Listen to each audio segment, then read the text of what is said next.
head of the table where the bosses sit, stunning everything in sight, whether it's in the bloodline or corporate. Walk me out, they laid a big smile on handcuffed by officers. Hold on, wait, I think Hold they on, lost wait. the script, we got some shooters. Pow. It's off the hip. Yeah. Oh, chilling at the head of the table where the bosses sit, stunning everything in sight, whether it's in the bloodline or corporate. Walk me out, they rain a big smile on handcuffed by officers. Hold on, wait, I think they lost the script, we got some shooters. Pow. It's off the hip. Chillin' at the head of the table where the bosses sit, stunning everything in sight, whether it's in the bloodline or corporate. Walk me out the arena, big smile on handcuffed by officers. Hold on, wait, I think they lost the script. We got some shooters. Ah, it's off the hip. Off the hip. What's the word? What's the word? Off the hip family, unwelcome your thoughts. My brother Razor, what's the word, my guy? How we feeling today, man? Yeet. My voice is good. We good. I don't got the invaders stopping You me. saw it. You saw it. Don't put out in the universe. All right, cool. I tried something different this time. I said, you know what? I was on what's this other thing over here? I switched over to Chrome basically. I guess I was using Edge before. So now we Okay. on Chrome. Yeah. Let's see. Let's see. But Monday Night Raw, man, September 30th, go home Raw for Bad Blood this Saturday. We was just talking off air about obviously we just had Jey Uso on the screen right now. Thoughts on the just before we start, just thoughts on the Intercontinental Championship right there. You digging A it? touch of blues, mighty nice. Man, it's refreshing, like because It's the little details. yeah, it is very refreshing to me because at first I seen the blue, right?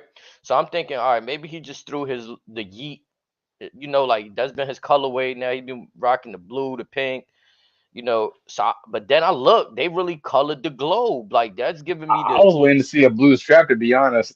man, bro. But yo, it's And the like more I look at it, I don't know if it's just the glare from just the camera shot, but do I see a touch of red on the top of the plate? I felt like that, but it looks like a glare. But I also Because understand. Yo. the reason why I bring it up is the right side of the W. I'm guessing it's meant to be like an olive branch or whatever that they use for like a crown for Greek mythology back in the days, but it kind of resembles the Ulafala a little bit. I So I want to thought get it a was a little clean, interesting. yeah. I want to get a clean look at this championship. Like maybe if they got it on the website or something. Oh, that would have been all over Twitter by now. Yeah, I'd like to get a good clean look at that right there. Because again, I thought it was refreshing. Like we've seen this same championship right with the touch it had on it, the all black with the gold, and it looked alright the first time they bring it out during the Shinsuke era. Uh huh. Around that time period, I had mixed feelings about it because I'm just a fan of the old WWF Intercontinental Championship. It doesn't matter what colored straps you put on it, but that old design, I'm just always a fan of. So just to see them, do the little details like you said, color the globe, give it some life right there. The little I blue don't know. globe. The white strap's kind of hard to top. Which one? The white strap that Miz brought back in the mid two Oh thousands. yeah, man. Yeah, like that's classic right there. So yeah, I thought it was good. Like right here, this is good for Jey Uso to put his own spin on the championship. I don't know. I'm assuming they're gonna keep that look going forward, like because it doesn't look like it's just exclusive to Jay. Looks like this could be the new look they got going for that championship going forward. So Rikishi, what the hell you got to say now? yeah, he had a beautiful entrance with his son in the beginning. Like Oh, I was hoping he was going to come out with him, to be honest. Then I realized, oh, shit, he's out in the crowd. right, crazy. Nah, it was a dope moment though. Now I would say I was surprised by the outcome of the opening segment. So it seeming like we're gonna get Meaning the little mutual sign of respect between the two of them? yeah. I'm not gonna lie, I was surprised by it. I mean, hey, think about it. Braun's an athlete. Sometimes you just get got. All you can do is just tip your hat. I got you on the next one, And it seems like pretty much that's what we got right there. So and I'm okay with that for now yeah, I was because waiting for something to happen, and no, that was it. The show of respect. it because no matter how you want to address it, whether it's now, years down the road, Braun's road ultimately leads to the tribal chief Roman Reigns. It's only a matter of time. The way I say it, this is solidifying the foundation after they uttered the phrase, "No one in your family has ever beaten anyone in my family." Could we be setting up a scenario where like, all right, this is just me thinking down the road. They put the blue into the championship. Is there a possibility we could be seeing Jay and the Intercontinental Championship head over to SmackDown and bring the US belt back over to Raw at some point, maybe with the draft down the road? Cause I feel like, man, it'll be no better time like Jay Uso with the IC belt back on SmackDown, Bloodline storyline full in effect. LA Night on Raw on Netflix would be rather entertaining. It'd be refreshing too. It would. It switched things up because I feel like how long have we had? We've had the Intercontinental Championship on Raw for about almost 2 years now. I want to say, And even and it's back then, it's always been a Raw title. and it's had a good run on Raw. I would like to see, again, like I said, just mentioned Jay Uso, the inclusion of the Bloodline IC Championship, all the prestige in one bag. I wouldn't mind seeing that over on SmackDown. Now that's the question too, though. Do we see Jay Uso holding the championship for a lengthy amount of time? Yo, Bando, salute, brother. Um, if he holds it until the Rumble, I would be surprised. Mm. Now Rumble's in 'Cause that, February. that's 4 months. That's 4 months away. That's a Yep. long time. If he can make it that long, hats off to him. It was funny too, like you said in the text. Like, what if they just let Xavier just beat him for that? Right? Like that'd have been crazy. That would be hilarious. Nah, Bando. Nah, I need to get the info on that though on DNA's wrestling event for sure. I need to get the info on that. But yeah, like to me, the dynamic right now, I would have said that would have been crazy. But then what I seen at the end of Kofi's match tonight, I feel like that was planting the seeds. We're gonna start getting that Kofi versus Xavier soon. I want to say sooner than later. It's gonna take a little bit more, but I think like Kofi might return the favor and somehow probably cost Xavier next week. Something's gonna happen in that match that is gonna further between Xavier and Kofi. I don't know what it is. It might just be Xavier like doing too much because it seems like, but it worked for him tonight though in that match with Rey Mysterio. Doing too much work for him tonight. I'm just trying to picture like what do you do with how does Kofi interject in that match between Woods and Jay? Right. Maybe just like him being at ringside could be a distraction for Xavier. And my follow up would be: do you let that open the show, or do you have a main event? Because it can't go in the middle. It cannot be in the middle of the show. It's got to be start them off hot or build it up and let it be the main event. Okay, but next week they just announced on this Raw too that next week will be the Gunther versus Sammy match for the World Heavyweight Championship. I wouldn't be mad if that started off because I expect that to be an absolute like just ass whooping of a squash match. Mm. I expect Gunther to just mop the dust off of him Maybe give Sammy a DQ win because Gunther just beat the piss out all across the outside of the ring. You see, my problem with the Gunther and Sammy situation is that I feel like we all knew it was gonna get to this moment. It was gonna be like a bullshit reason as to why Gunther eventually gives him the yes Well, as the answer. I didn't really feel convinced by today their promo, it their felt back and forth. rushed. Felt a little rushed because yes, WrestleMania was 6 months ago. That one on one still feels fresh. I don't know why. To me it feels like it just happened, but it's 6 months ago. No, and remember, this will be their rubber match, their third match. So they're kind of Yeah. just burning it on the Raw. No Well, stipulation. I think we might get the actual match at Survivor Series. Then this will just be like again. I wouldn't be surprised if Gunter beats him up and the belt never rings to start the match. Mm. That would not surprise me. And then we get maybe a cage match, maybe an Iron Man match.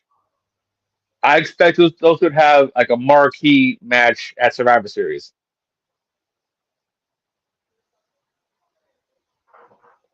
Yeah, because I find it a bit odd that like one, I don't think that this match needs to be on the pay per view, but I think Gunther is a pay per view.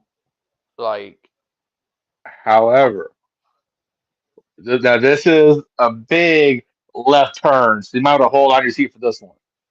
What if this is all a manner to plausibly set up Gunther versus Ludwig? now I was thinking that, or I was just thinking at the end of that Gunther and Sammy match, we're just gonna get the Braun stare down again, the stare down between Braun and I think Gunther. that's just there just to plant the seed or something. Maybe end of the maybe Crown Jewel or maybe something to play for Rumble. Nothing right away.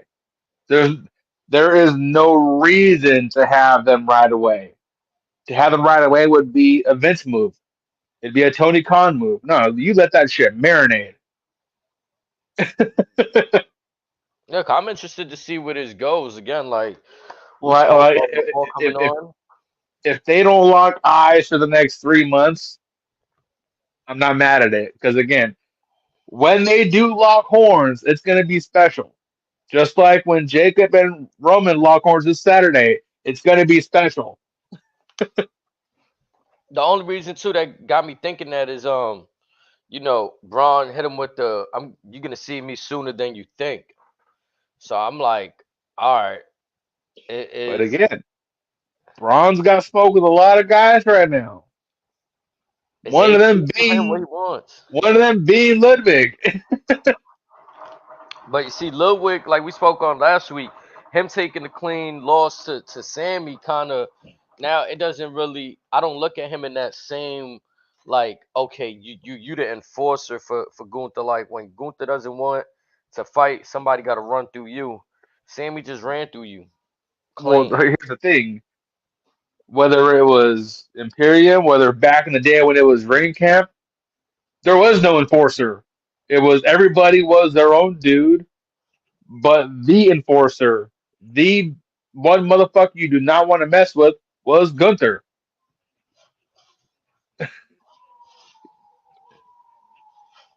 That's So again why I need to see something more from Ludwig. Like I feel like they kind of stole his in my eyes, they stole his momentum where he has the match versus LA Knight, he loses. All right, I understand that one because that one's a bit tricky. That would have to involve him either going to SmackDown or bringing the US belt over the Raw.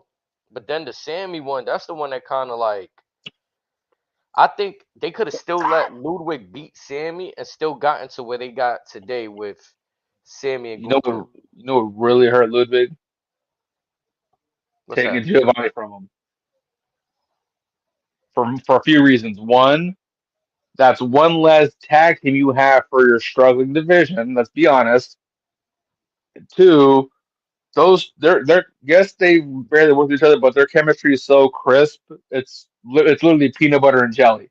Did they hold did they ever hold the Raw belts or the No, main roster? no, They're just the NXT. no.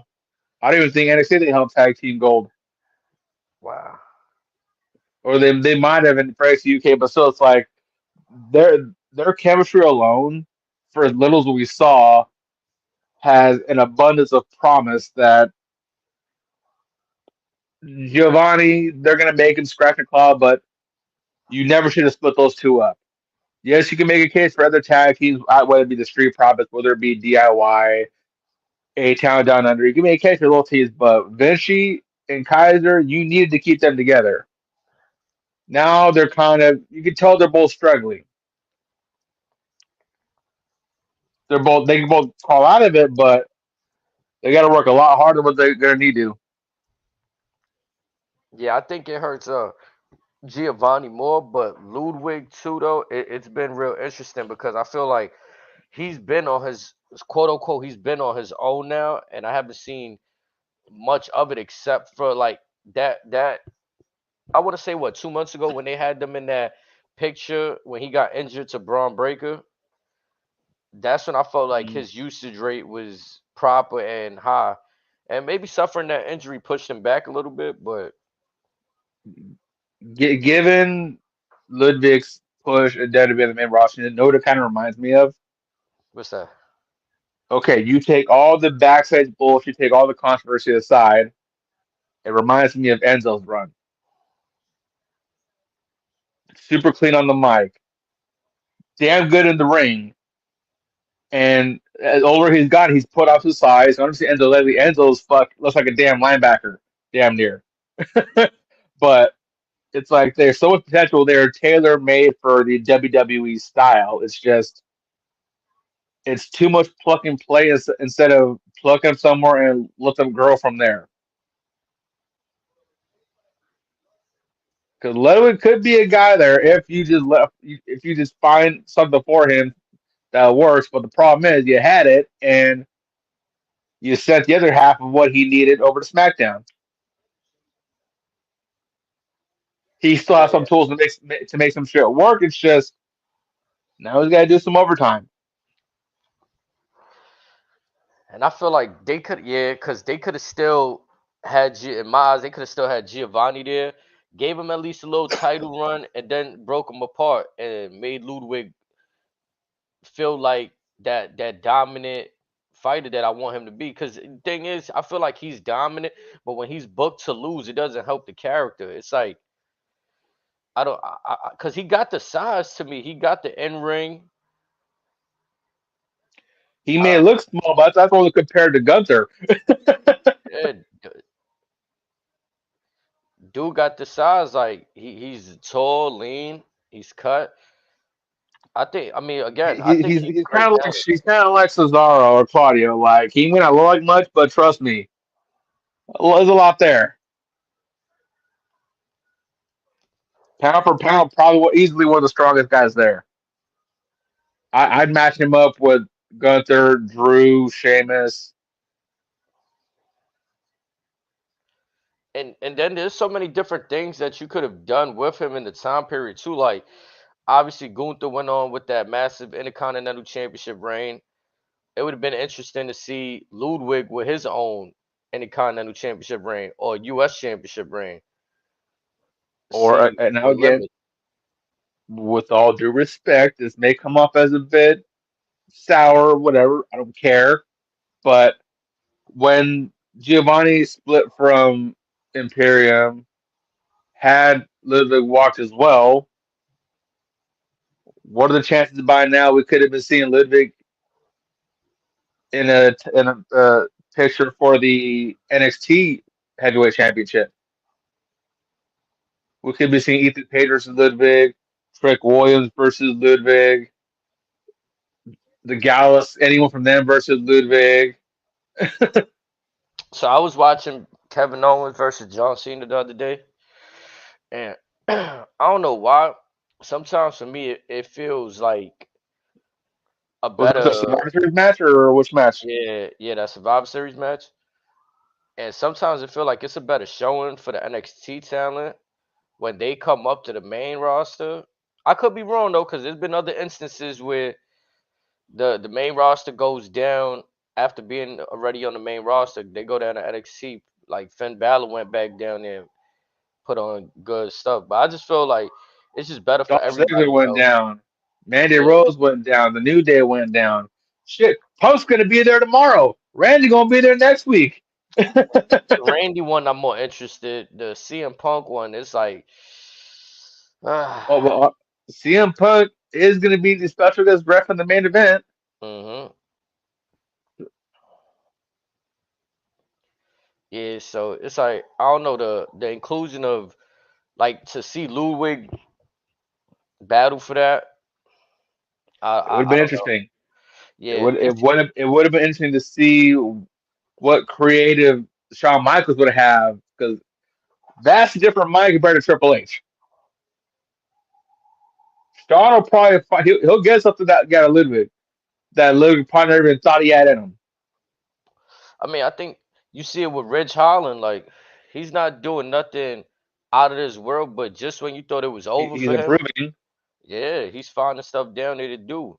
And he just turned on Chase U, so it's like another layer to what he got going on down there. For some, it might work.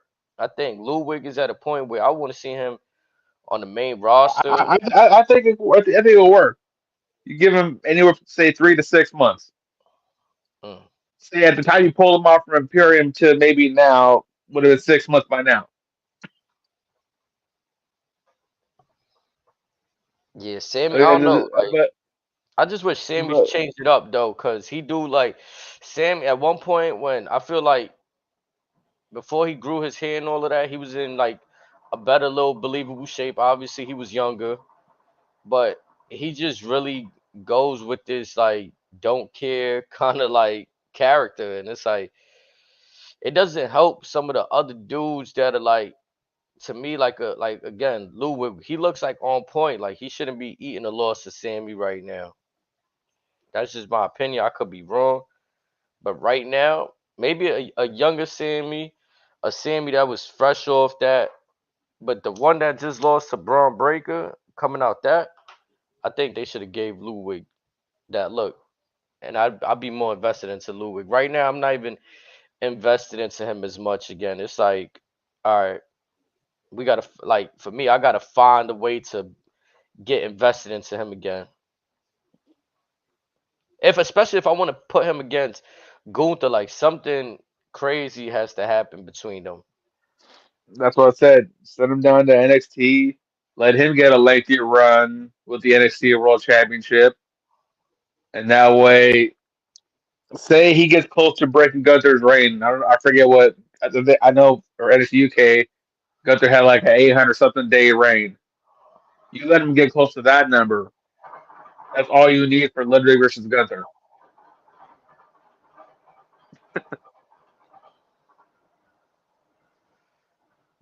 But we'll see where they go with them. He definitely needs a change of scenery. I'm not gonna lie, I don't know how long it takes for me to feel this way because I don't think like this is the first time I've seen him really committed to the draft. Like I haven't seen a bunch of superstars on both Raw and SmackDown. I feel like this is the first You time in miss a the while. superstar shakers, don't you? Not necessarily, but I'm ready to see some. Yeah, like because we so used to seeing people on both brands all the time that okay, they really This year we just got what Randy yeah, technically maybe a Jay or Damian Priest going to a SmackDown for whatever reason. Cody, but Cody's the world champion. He's kind of obligated. But yeah, there's been no superstar shakeup. Yeah, they've done a good job for the most part of keeping everything separate. No surprise pop ups for no reason. Everything's been kind of they give us an explanation as to why Randy was on Raw challenging Gunther. It was unfinished business from the King of the Ring King of the tournament. Ring. Yep. So, things made sense there. But I think now, like, yeah, I'm ready for a few people to have a switch of scenery. And even if that means you don't have to break them apart from the team, but just pull them away and draft them to a different brand, like how they used to, like when they broke up the Dudley Boys, and you got Bubba on Raw and Devon on SmackDown.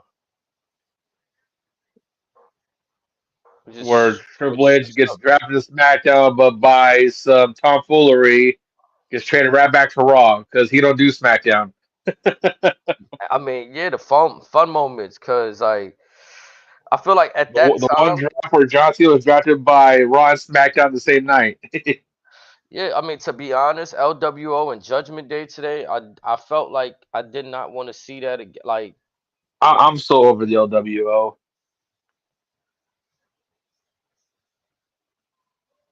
I mean, even from Jump Street, like, what was the actual plan for this? Aside from giving Ray whatever he wants. honestly, and I hate to say this, That's maybe exactly what this Chavo, was. maybe Chavo has a point to the fact that like they're doing what they can to milk from Eddie's legacy, right? Like, Or the Ray's milking off of Eddie's legacy. Not so much WWE. WWE's going, I mean, we own it. Yeah.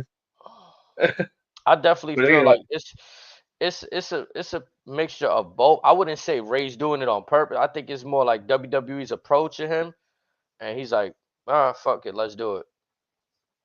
It's Eddie's, but like even like the low rider stuff today, we know that was Eddie, and they marketing low rider toys, and they got the real life low so rider fashion after the toy. what's stopping Triple H from giving Chavito a call saying, hey, your plane leaves in an hour?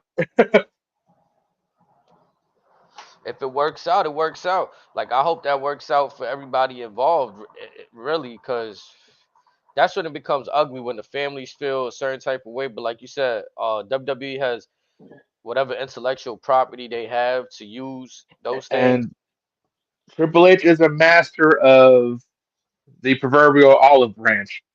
He'll make sure happy. He'll be like, hey, I'll let you pop him. I'll give you three punches. That's about it. That's the best I could do. He's an old man. Ray's getting old. I mean, and I'm not sure. Maybe you could fill me in more. You know what I'm saying? But maybe there is a market for the LWO somewhere. Maybe there's Latinos that rock with the LWO. I'm not sure. I haven't checked on the what the Spanish WWE fans are talking about, but it seemed to be a hit in PR when they went. The One of merch. the members isn't even Latin American for crying out loud.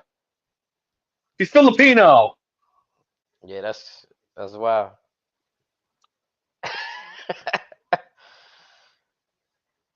I mean, like I always said, they should have put Bobby Lashley up in the group. It would have Karrion made the group Cross. that much Cody Rhodes. dominant. Bailey. You could have had a dominant LWO. I think that's what I'm gonna be honest. I think that's what hurts the LWO. Like when you think of NWO, you think of like a big three. You think of like Hall, Nash, Hogan. There is no big three in the LWO. It's just Rey Mysterio and the crew. Like and Now, with like you could have kept it strictly as Ray, Carlito, maybe Andrade. That's about it. Or not Carlito, Phantasma. Just them three. That would have been it. Just them three. Nothing more. Maybe Zelino, fine, whatever. That's it. and I think Everyone else was unnecessary. that's also what hurt the LWO in my opinion. The constant turns from the inside. The Santos, Carlito. Carlito quit 6 months before they finally booted him out of the faction.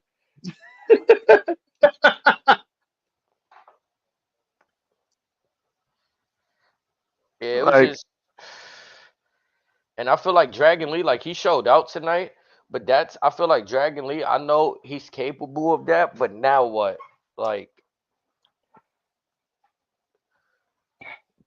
do we intend to really put him on the map, or is this just like, we're gonna continue to keep having him in these 6-man matches and tag team match? Like, then you might as well make Dragon Lee and Rey Mysterio a actual tag team and compete for the tag team championships. Then Okay, now I'm really about to piss people off right now.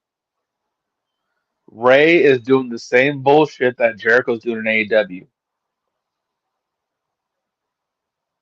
just Think take a about it. TV time. Just take a TV time. That and in his mind, he's elevating everybody else, but in reality, everyone's just there and eh, not even cricket, just eh. I mean, it makes it also tough that he is a Hall of Famer. Though I think, as mentioned before, the only Hall of Famer that's on a full time contract. So it's like The first one since Flair. the the way he's being used and with the LWO, it's kind of like I think what would benefit that group is if they had like a remember how LAX had Hernandez? Like all you need is one dude, man, one powerhouse, bro. Even Andrade would You have like gotta kick Ray out the group. I'm cool with that too. Uh, uh, But it can't just be them again, guys, Joe Quinn, Wild Cruz, and Dragon Lee. Like it just can't be them guys, man. again, like I said, take Ray out, have it be Carlito, Escobar, and Andrade. That'd have been it. Maybe Dragon Lee as a heel because his brother Andrade had history being the original guys for Los Ingobernables. That would have been just fine. Ray, Wild, Humberto, everyone else, it's not needed. You know, This I feel is like this is yeah, a modern day NWO 2000 where it had Big Show and Booker T and Shawn Michaels. this shit's worse because it's like the fucking cruiserweight division version of that. And there is no real cruiserweight division right now, so it's like every time they're booked in certain matches, like I think Judgment Day is really the only team that they look believable dancing with because in other scenarios, like in the past when they was on SmackDown with the Street Profits or just even if you put them in the ring with the Bloodline, like you know it's curtains.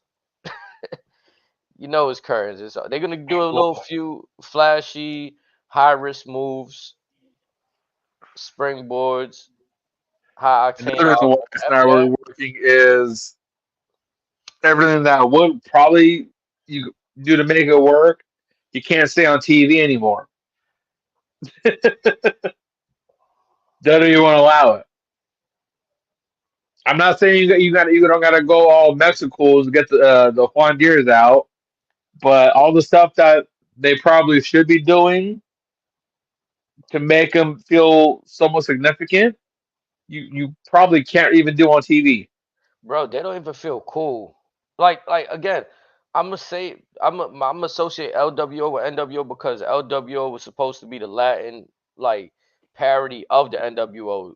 Yes, So but also Eddie wanted Latinos to be treated seriously, but they were in matches that were, say it, good. These matches are just piss breaks most of the time. They don't go anywhere, primarily because WWE for the last, what, 30, 40 years has failed to produce a consistently reliable tag team division.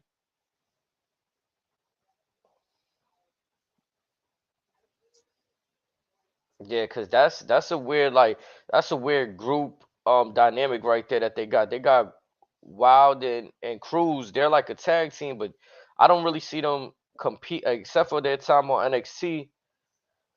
When they're on the main roster, they're not really in contention for the tag team. They're more doing six Didn't they man. challenge the Usos one time? When Usos run that monster run? What was that? Garza and somebody else. I'm Who were honestly those not. Lotharios? It might have been Los Lotharios because I'm trying to. I feel like Wild and Cruz they just got up on the main roster with the LWO, right? So it might have been Garza and Carrillo then. Yeah. But again, like there's talent there. It's just not being used well.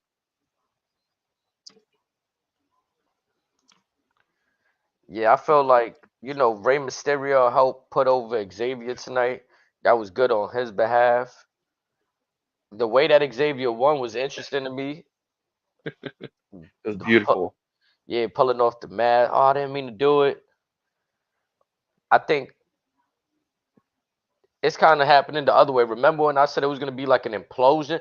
He's naturally starting to do heel tactics, and I like that. I like what they doing with that. But I don't know if you caught it, but when Woods patters out to the ramp, he did the little Eddie. Yeah, like Had to do it. so. Yep, we had that go down in the show. And after that match, we get Xavier and Kofi backstage. Kofi lets him know that he's gonna have a match next week with Jey Uso. And then we see Xavier get a little bent out of shape. Like, oh yeah, of course you're gonna go on and do great things again. Kofi says, but I told him you deserve the match. You're the quarterback. You calling the shots. Xavier's like a little kid at this point where like he was just upset. Now he's back in the game. He's back. He And was hyping Kofi up for his match later this evening. I really enjoy, like, I don't know where the story's gonna go with Xavier, but I like if this is indeed the storytelling, I like how being successful or the lack of being successful could play mind tricks on you, and we seeing that happen It with was so Xavier. beautiful. Yeah, like it's so crazy. Like you could have all that success that you've had in your career, and you're just as good as your last game. If you're not And once, producing, and once again, Joe Tessar is reminding us the 10th anniversary is right around the corner, folks. do they even make it? Man, what's the exact date for that? You got an exact? They got an exact? I Uh, don't even. Do they make it? I, And I, even if I they do, it will. don't feel the same. Big E hasn't been around. It doesn't feel the same. Oh, we got an update from Biggie this weekend. Do we? He's been Okay. he's getting reevaluations every 3 to 6 months. He's trying to come back, but he's getting tests or retests more frequently now. So fingers crossed. Let's go, Big E. Come on. The master than me could very well be upon us. My boy Tori. He needs to get back in there. Come on, man. But let's see, what was the New Days?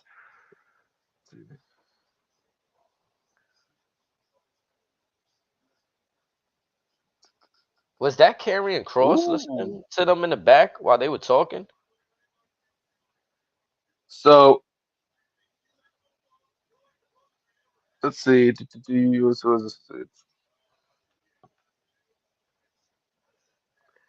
I got two different. Oh no, actually, no. This is probably the date. November 28th, 2014. What date? Around Survivor Series Mm. is the 10-year anniversary.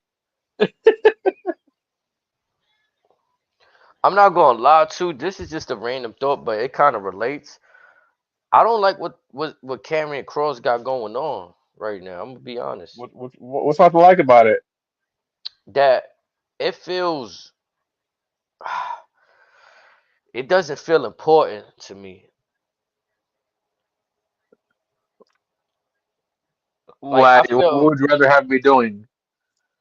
I want to see more. Maybe he's injured or I don't know what's the case, but I feel like instead of him trying to like break people up and do all that, which has been cool, but it hasn't led to anything. And then we get Miz turning on Truth tonight. Let's be honest. We wanted that one since the Roster Mania. Now this is We what knew I'm. it was only a matter of time, but yeah.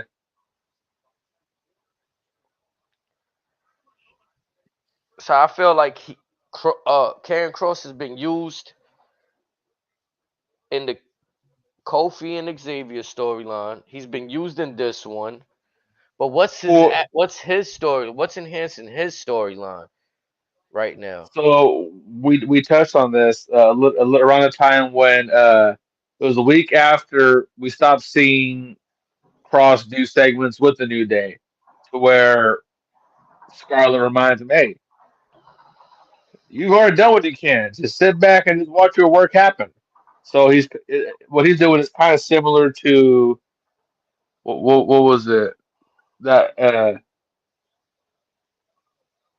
like Matt Hardy's Pool of Destiny. You dip in there, you come back a different form of yourself, or you come back as the old you. So in this instance, New Day kind of starting as a heel faction. Woods will probably come back to be a heel. Miz is hopefully going to go back to being a heel where he's more entertaining as. R-Truth will unfortunately just do R-Truth things. But I he's one of the guys similar to LA Knight, I think because of his age that he's just there just to help everyone else like find their niche. I don't know. I just feel like I want to see more out of Cross. Like he's really one of the guys that before he pulled up the WWE when he was Killer Cross, I was really invested in the things he had going on. His But NXT also run was he fire. does have a history of shoulder surgeries recently, so maybe that could be a case. Yeah, I think so because he's getting a lot of work done now that he was avoiding getting done before. 'Cause I think I have remember seeing him on one of those. You know how Sheamus got the Celtic workouts? I Yeah, believe I seen Cross on one of those, and he was explaining how he never had shoulder surgery and how that's like a nagging injury of his. So you might have some credence to that. That's probably why we see him on camera, but not really too physical. Maybe nursing some yeah. injuries there.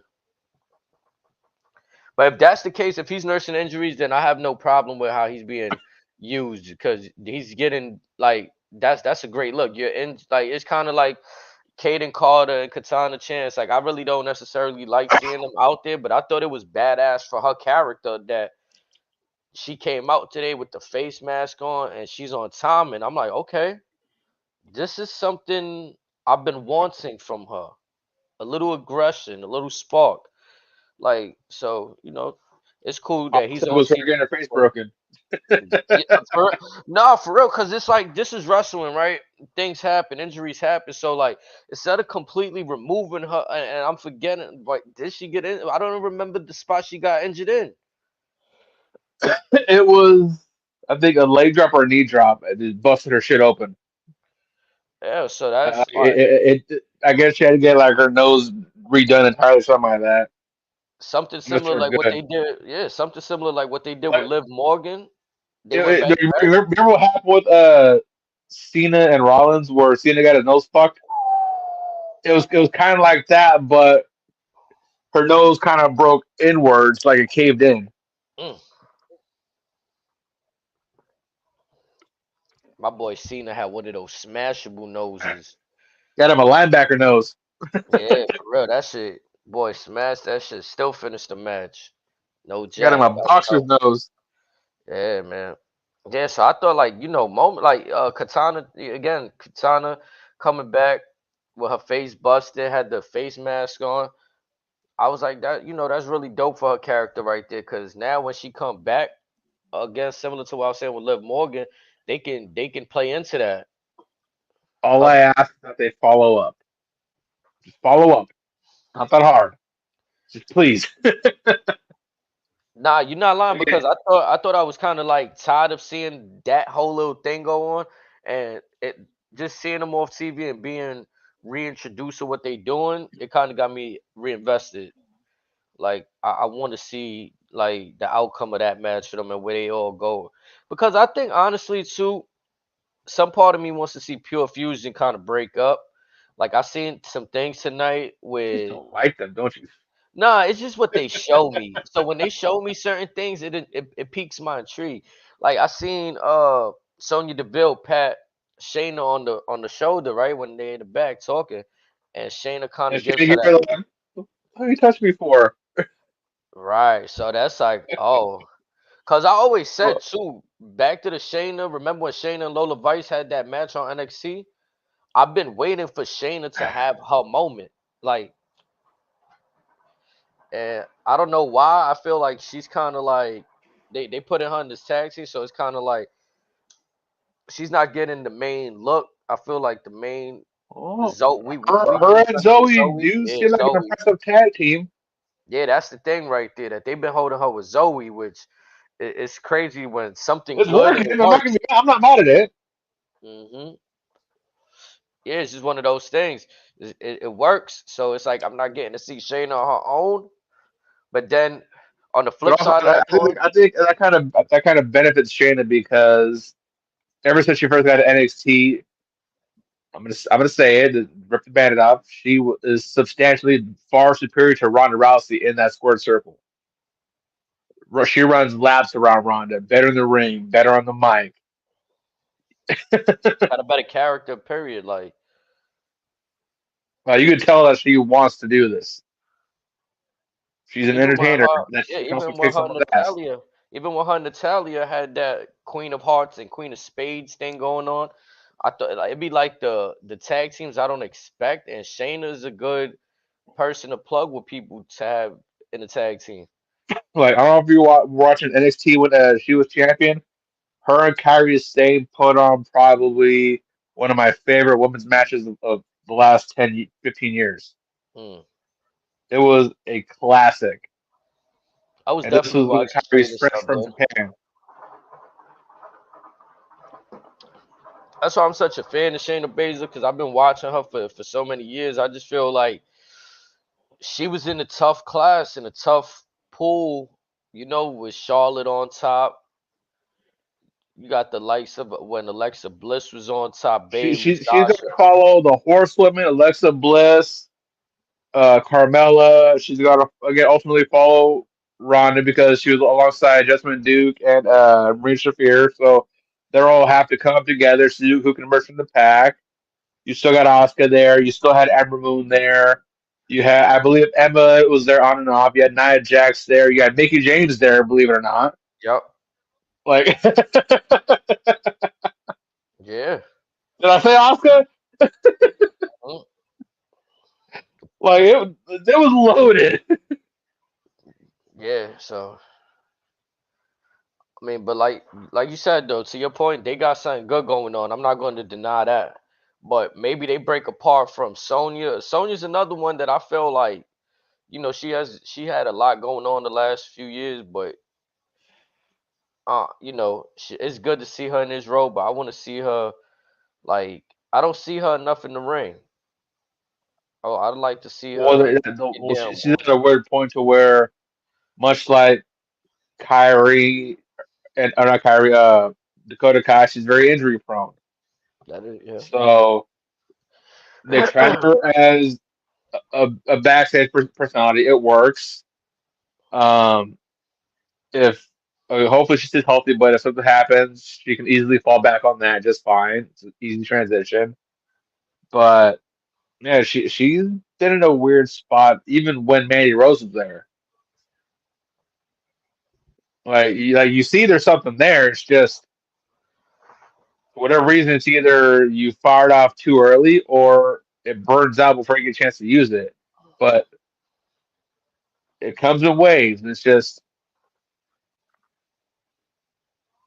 I don't know. I don't know. Hopefully, third time's the charm. No, yeah, cause she looks good out there. She looks badass. Like I believe in her MMA She's healthy. abilities. Yeah, I believe in her. All three of them. You know what I'm saying? They very believable. So I just like to see more tag team from Shayna and Zoe, and more individual from So from Sonya. real quick thing. Mandy Rose wants to come back. Should she resign? Do you just put her back with Sony and have them go back to being a tag team, or do you let them do their own thing? I would either put Mandy Rose directly back with Otis, like we spoke of before, or have her continue unfinished business down in NXT. Was Roxanne Perez the one that defeated her for the championship? I want either her or Cora Jade. Hmm. Uh, But yeah, we could look that up real quick. Let's see.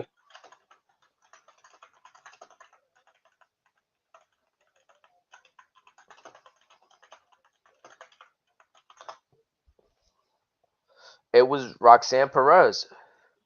That was her first title, right? Yep. Roxanne's. Yep. That's right, because Booker was all in the field after that match. On the December, oh, how fitting would it be if Mandy Rose comes back in December at some point on an episode of NXT to do to Roxanne. NXT has a PLE December, I think. Perez is the current NXT Women's Champion and record tying two-time champion. So there's even more on the table for Mandy. She could come back, take that, and unless Mandy is a two-time champion, one of them, I she thought could Mandy was either. a three-time. She's held it more than once. I know that for a fact. Mandy held the belt for 413 days. She held it for a minute. Hmm. So there's like to me, it's either the oldest thing because you could instantly like really put You wouldn't Otis want back. another tag team for the women's division because that division is a lot deeper and more. It's got more Remember hope than the too. men's. Remember too, she had the other girls in NXT that could use her help too, though. JC Where's Gigi at? Jane, I think she's hurt, Is she? but JC got that other group now, Fatal Injection, I think. Yeah. They love that Fatal name. What they was Fatal Attraction before, right? Now they Fatal Yep. Injection. Like, I mean, Listen, yeah, Mandy Rose. If she gets back, she does have a degree of leverage, and she could say, "Hey, I have options where you can put me in that are easy fits." easy. That's not even counting the Rumble. Hell, and if you even want to do something fresh and different, you could throw her on SmackDown and now keep her away from all those other storylines we just mentioned and have her like I mean she's kind of a powerhouse herself, right? She's a fitness she does fitness, so we could throw her in the likes of have her swimming with the I Beyonce. don't want to see her against Jade just yet. No, we could work there. But there's a lot I don't want to see her against Tiffany either. we don't gotta get there either. We don't gotta get there either. We got the little Baileys, we could spin the Nias, you know what I'm saying? We could work there. Naomi. They even got the other girl, which I haven't seen, Blair Davenport. What happened to Blair? That's a good question. Yeah, what the hell did Blair Davenport been? Unless they sent her to Japan and didn't tell us. Cause I kind she's a Oh, she just got married. I forgot about that. She could be on a honeymoon. okay, yeah, so, shout out to Blair, what I'm saying, getting married and all that. That's what's up. That's always great news. So she probably be back no time soon. Yeah, cause I mean I think like you said, we don't want to burn out the but if you want to give us something and don't just put her with Otis and have her doing nothing, or you don't want to just put her right into the spotlight on NXT, I think on SmackDown she could really work her way back into the ranks as a singles competitor. That's a different that she's got options. Like, yep, options. That's the best part with her. You got options. It's not like, oh, we got to bring her back and just put her. We got to And find something for her to do. Not the case with this one. honestly, I feel like that kind of happened with AOP. Like as we seen tonight, we get the match between also. Well, first off, it was how it happened that kind of threw me off. I thought the match was gonna be for next week. I didn't even think we are gonna get that match tonight, bro. Like you see, I didn't. They were serious about it. what happened? I thought it was just a joke. I didn't think it was going to happen in general. Yeah, Awesome Truth versus AOP. Man, I'm gonna be honest with you. As soon as this match is happening, like I was like, there's no way that the AOP is gonna lose this match, right? Like it's bad enough. And again, to the point of what we just talked about, I think they bring back the AOP with good intentions. You know, to pay them brothers, get them brothers paid. They might have been wrongfully let go before, but I don't think. There's so much more they could be doing. I'm not trying to shit on the Street Profits because I fuck with the Street Profits, but like they did the good job over to the Street Profits on SmackDown. We bring the AOP Both of them over to have done Raw. the both of them have done the wham bam thank you man to everybody. At this point, yeah, we got them brothers losing to Awesome Truth the first night of the title defense.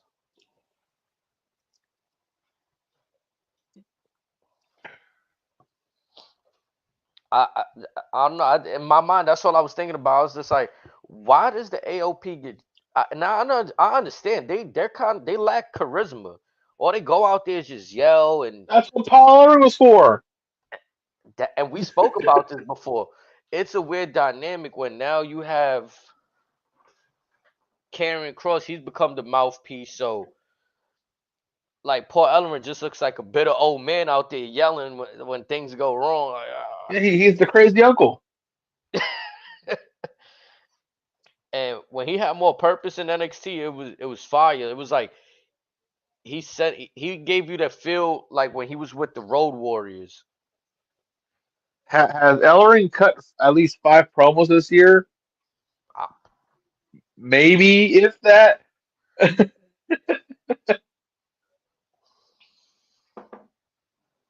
Like again, I see what they're trying to do with the Final Testament. I see what they're trying to do, but Judgment Day already did it. Sorry. And again, once they did that heel turn too, I didn't know how I felt about it because even the crowd felt a little flat. Like you see the AOP pick up the victory over Truth, and it's like Because nobody turned. again, had that been the beginning of the match, you would have got something. The match already started. It's like, oh well, there's only one positive thing could happen. Oh, there it is. All right. Yeah, because it would have been even a more slap in the face to AOP if R-Truth would have sat there and won the match by himself. That would have been fucking insane. That would have been the death note for them. That would have been. I'm going on Twitter. I'm going. Whose coffee they piss in? Like whose parking spot did they take on accident? Like who did they piss off for that? If that would have happened, Now I really started to think we was get like I was because again I'm thinking when I'm watching this match, what's the worst that could happen to AOP at this point? we almost got it. Surely. And then again, you asked me earlier who got the more face heel changes. Like this doesn't make. I hate when they do this with the Miz. The con Miz has got as many as Kane and Big Show by now, guaranteed. and I hope I really truly hope that this is the last one for the Miz. Like for a while. Like Well, I mean, again, let's be honest. Can we ever truly like that bastard? that's the point. That's why I Like, don't want him. can we ever truly like him? That's why we rather I, see I him. mean, for crying out loud, have you seen the man's wife? Have you seen what he drives? That's why it's better when he's booked as a heel. I like when people trying to beat him up and stuff. Him trying to be the savior and fight off the bad guys. Let this Man, man show Dominic how to be a real chicken shit. Especially if you get Maurice back.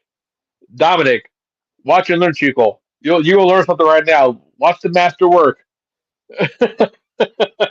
nah, for real. Like it just feels forced with Miz when he's a face. Like I don't know. Maybe he enjoys the putting on for the company part. Like he enjoys being a company man. That part of it. but the on air, it No, just stick to your bread and butter. You've been there long enough. for real. And truth, I'm sorry, I feel like there's an avenue for him to be comical and be a serious competitor because his in ring style is kind of like dope. I'm not gonna lie, and he's bigger than some of the dudes he be facing. So it's like I don't know, like the way they use him is kind of weird in 2024 to me. Like Little Jimmy era, that was hilarious. Hey, That kind of hey, no, don't you slander little Jimmy now. nah, I'm saying that was hilarious. But now if we not Didn't our doing crew that, pull a cigarette one time too? if we not doing that, the our truth, the good crazy truth don't feel the same. Like he's another one that I enjoy as a heel. I think. Our truth got a lit cigarette on Deadbeat television. Jeff Hardy came. I don't know if you were watching TNA back then. It was early 2000s. Jeff Hardy is. It might have been. I don't know, it might have been the Sting match, whatever. Just walking out with a lit joint. I remember when Jericho hit Punk with the fake Jack Daniels bottle and the shit broke before it hit Mhm. him, and then Jericho slipped. Man,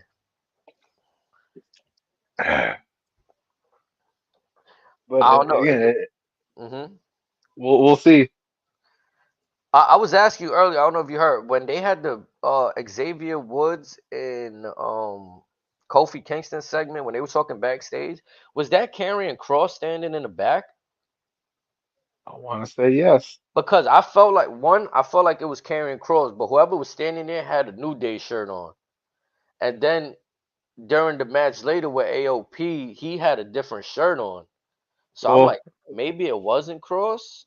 given that side that set posture, if it's not Carrier and Cross, I'm willing to bet that was Bo Dallas.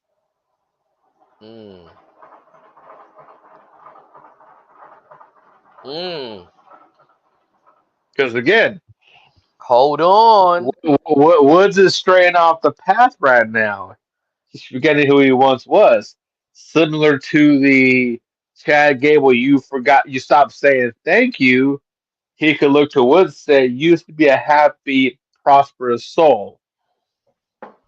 I see this dark cloud over you. Mm. Your ass is mine now." And that could be money right there, especially with or without a. It'll have a big E mark in there somehow because of the history between the Wyatt family and the New Day, but And also Bo and E got history over the NXT World Title. did you see what Snake sent us in the chat? The Uh, warning issued by Uncle Howdy. that was that from the QR code. I'm not sure. I didn't get to Or click into it. oh no. This was this is a little commercial that Breakthrough did after one of the segments before the main event. I'm afraid what we will do to you will haunt me. Please change your path. Xavier, I mean, you might be cooking here. I mean, I ain't gonna lie. Xavier versus Bo would cook. We already seen Chad and Bo cook. Like, I feel Xavier's another great in ring for Bo to tangle with. That again, we talk about giving Paul Heyman an Emmy. This could be up there too, because Woods and Bo, very creative minds. You let those two brains get in the same room together. God help everybody else. Good luck topping whatever they're going to try to do. I'm telling you right now, both of them wiser beyond their years with an abundance of creativity. And no disrespect to like everything that been going on in the story, but it only makes sense to me that like, okay, you went from somebody like Gable to somebody like Xavier at this point in the story right now, and where we at Well, with again, everything. but if you tie in all their context clues, they're going after there with a very distinct purpose, as we saw in this warning on Twitter. Hmm. Newton's law. Every action has an equal and opposite reaction. Man, what else we had I got. on? What you was gonna say? Also, we got to talk about everyone's favorite segment, that being with Liv, Dom, and Mommy. Man, yeah, I'm not gonna lie. I And didn't think they were gonna just get. on Judgment Day segment as a whole, like Yeah, they had the first match and off, that first off, the match it was fun, it was good. Finn. It's Finn. He's the He's money. yeah. The Like prince has arrived, folks. The Finn you wanted from New Japan, this is him. yeah, Took him a minute, but he's here. down to the facial expressions and all of that. I think this is the best Finn I've seen on the main roster. Like that overly smiley Finn they were making him do when it was the Vince era. It just he was cool still the same competitor, Demon Finn and all. But this right here, that like that real heel that you want to hate, but he's still cool. Yeah, I like that. I'm glad you mentioned it before I did. Yeah. What are the chances we see a demon this weekend? Mm. Is he now? This is no disrespect to Damian Priest because I'm a big Damian Priest, but does he need to bring out the demon for Priest? Well, here's the thing. As Finn would have wanted it, and even back in the days before Vince got his hand on it, the demon didn't come out for just anybody. Mm-hmm. Who better than the man he just kicked out of his own faction?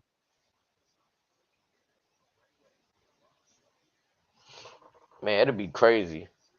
And I'm very interested to see like how they're gonna remix the demon's old theme or that old Finn Balor that stay with the demon.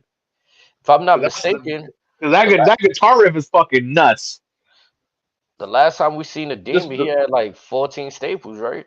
I don't know. I don't count main roster demon. No. That didn't happen. Everything before the inception of the Universal Championship didn't happen. Nah, the NXT version was definitely you knew it was a moment, like you said. And That if is you have a chance, go folks check out New Japan World. Watch Prince Devitt in his Russell Kingdoms per se. Incredible. He's a little leaner, but man, hits like a mule. But back to the segment at hand. Let's talk our shit per usual.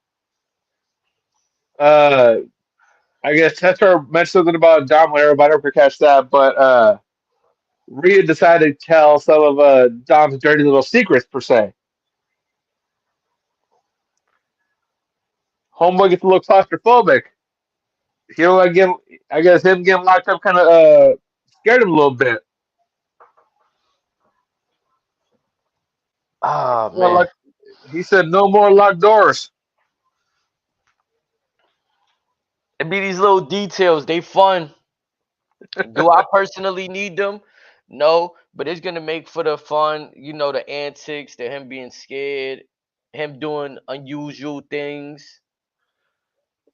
Look. When we all knew the inevitable early on, let's go. We all wanted the second coming of the custody of Dominic. This is the closest thing we're going to get to the goddamn thing. You Yeah, bet I your ass wanted I'm I fucking wanted enjoy to this ask you match. about yeah, I wanted to ask you about that too, because I feel like we're starting to see a bunch of specialty matches like I mean, we've always seen specialty matches. That's just professional wrestling. But But this one's different because man, again, this is very very close to the custody of Dominic, which again, like I said earlier, Chavo, bring your ass back to New York, boy. well, a Chavo thing in my opinion, I think from just looking at the outside, looking at I don't know the man, just from like all the noise he's causing on social media. I think he just needs to be in the right state of mind, right? Like, and it should be a but win-win. but but That should be an easy plug-in. because what better than to one get one over on Ray because it'd be funny, but you always since Dominic has come aboard, even way back in the day when it was first brought to us in storyline or reality, we'll never know. Dom isn't even certain, as he said in some interviews, but what better to once again tread that line of is he really a Guerrero than to bring Chavito back in the fold Mm-hmm.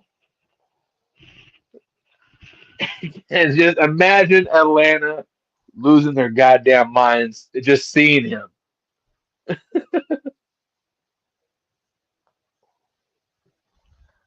Nah, I think that would cook. It's just it's a bunch of factors bearing like Oh yeah, there's definitely a lot of factors, but again, like Triple H has done the impossible as far as solving the impossible and mending certain bridges. So I guess you could say I expect him to mend that bridge, but time will tell.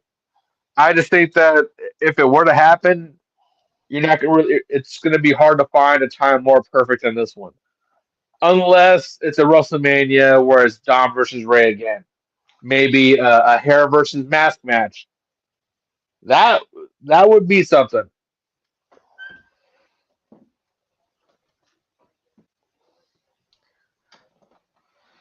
that would hair versus mask. Because that's a Mexican tradition. You have Chalo come out, screw Ray to where Dominic asks his quote unquote Uncle Chavo to unmask him.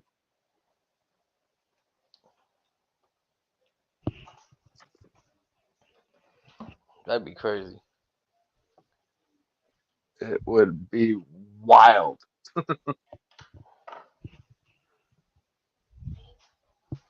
That I didn't think they was gonna get as physical today too, with like Rhea Ripley just whipping out on Dom like that, throwing him into the cage. Like I feel on Okay, Saturday is I knew he was gonna get his ass, up, but I thought I didn't think Liv was gonna get touched at all. I didn't think Finn was gonna get touched by a priest either. yeah. I thought they would have done. I thought everyone else would have got but them.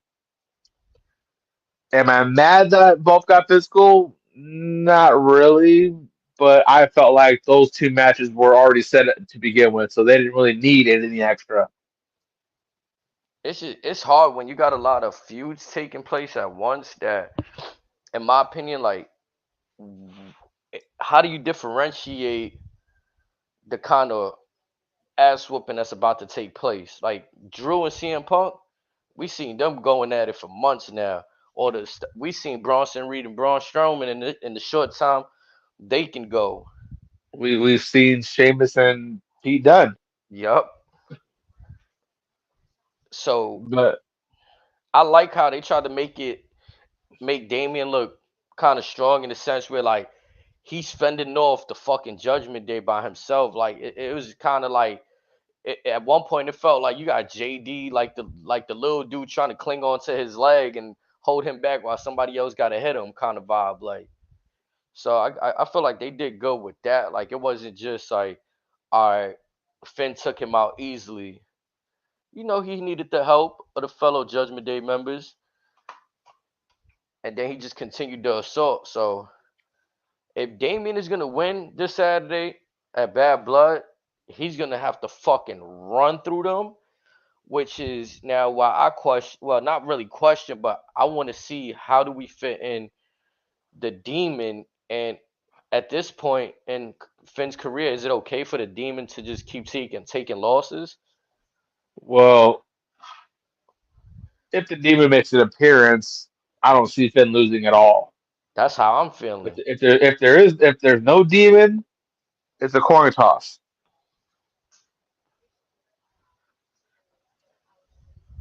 But again, either way, that match is going to be fun to watch. But since we're little tossing predictions, if there is a demon appearance, Sorry, Priest. You cannot have a demon come back and him take a loss. But unless after this at War Games we are getting Priest versus Gunther too. Hmm. Unless we're getting the PLE rematch. That's the only way I'll accept Priest beating the demon.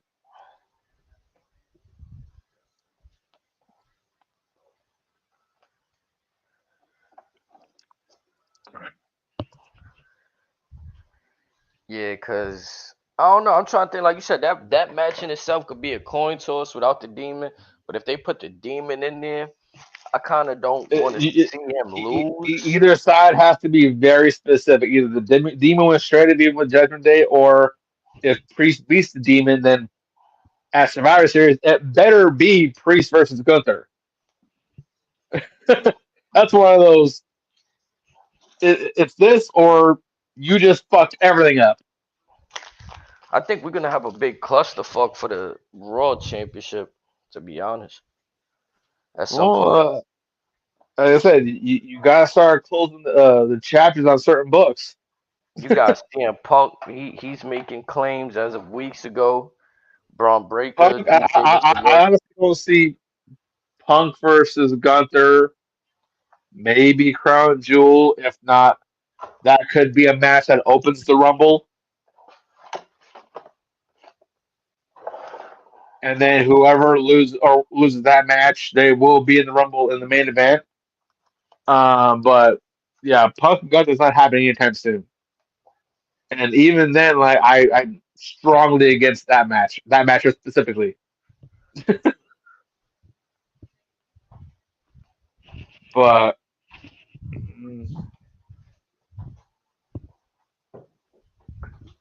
we'll We see get how we that got one goes. we also got the promo or the face off tonight between Drew and CM Punk in the Hell in a Cell. I'm honestly not a fan that they do that because I kind of want to be surprised the day that the event happens. Like I want to see the Hell in a Cell the day of. I don't want to see it on Raw Yeah, Monday. it came off a little corny. Like, and then they did the whole like music and rollout. Like we're about to have the match for it. Like, I know It, that's it nothing new, would have but been just fine if you just had an overload of security in the ring, Punk on one corner, Drew on the other, have them share words, and then you just have both of them parked the secure like the Red Sea and just do something like that. That'd have been a lot better than what they did today. The promos were fine. It's just no, I'm there the with you. Yep. cage being the cage being there was like, all right. Yeah, because at this point we have. It feels like I don't know when's the last time we've seen a Hell in a Cell match, but with just the knowledge of okay, there's no more Hell in a Cell pay per view. In my mind, it feels like I haven't seen a Hell in a Cell match in a while. So again, I was glad to see there's no red cage. It's giving me that.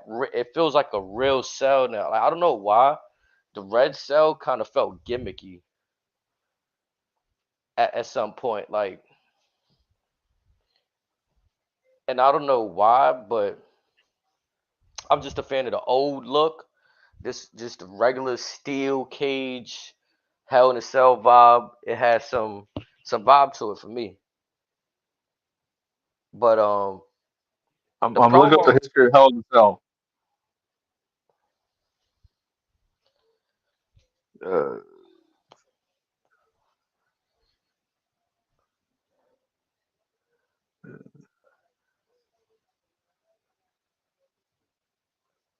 Uh, I think the oh, last one that's was Cody and Seth. Cody. Yeah, Cody and Seth. Yep. The torn tricep. Yep. And that was in a red cage. That one, Yeah. uh, They got better at filming inside. They learned their lesson. yeah, Because after that was what Seth in the Fiend in the match that we shall not speak of. yeah, and no, and I think Shane and Undertaker too at WrestleMania. That was the normal cage though. Oh, okay, you mean the red cages? Yeah, yeah, yeah, yeah. Yeah, I'm talking about the last red cage. That was or no. What came after Taker and Shane or the Fiend and Seth? Fiend and Seth came later, right? I think so. Okay, yeah. So yeah, that match stricken from the history books. Yeah. That's what I'm saying. Hopefully, this and it's just like a little aesthetic, like wow, a color change. But it did mean something too when they went from the blue cages back in the day. Remember how WWF used to have the steel cage match, and it would be those Yeah, solid blue bars, and then they went to it's still a cage match, but instead of using those, then they went to the black bars, and then they went to the cage like we see now. So it's like and, little and things. then and then WCW tried three rings in that one movie with David Arquette. Mhm. Yeah, that was crazy. Just yeah. I mean, that was innovative, right? Like you got to give them, I guess, some kind of credit for it, but it didn't hit. Do it. It was about as innovative as the dog kennel match, or I don't know if you watched TNA back then. The Dudleys and LAX did a quote unquote electrified steel cage match. Yeah, they just doing shit.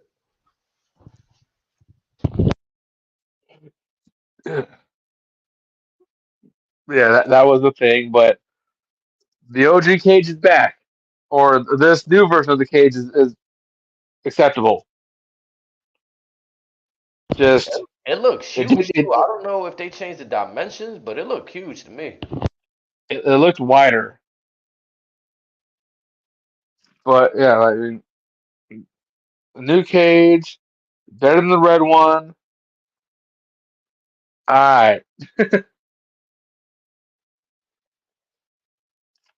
Again, for me, it's the little things like that. I don't want to get distracted by having shit. You remember the year they gave us the colored kendo sticks? Like fuck, everything was don't colored. The remind me. chairs, the kendo sticks, the chairs, everything had colors.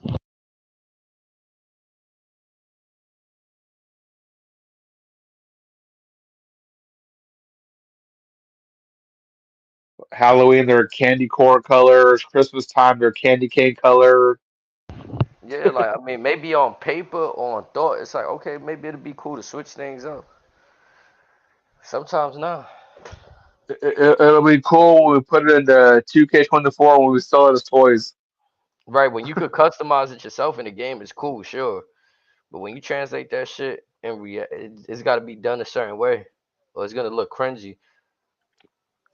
That's one of those you put in a poll on Twitter or WWE.com. What color do you want the chairs to be for WrestleMania 75? Crazy. But yeah, I mean, the rest of the show, to me, I felt like it's a go home show, so we couldn't expect much from the stars that's gonna be on the show. But we got a bunch of stuff that's gonna set up next week and weeks to go forward.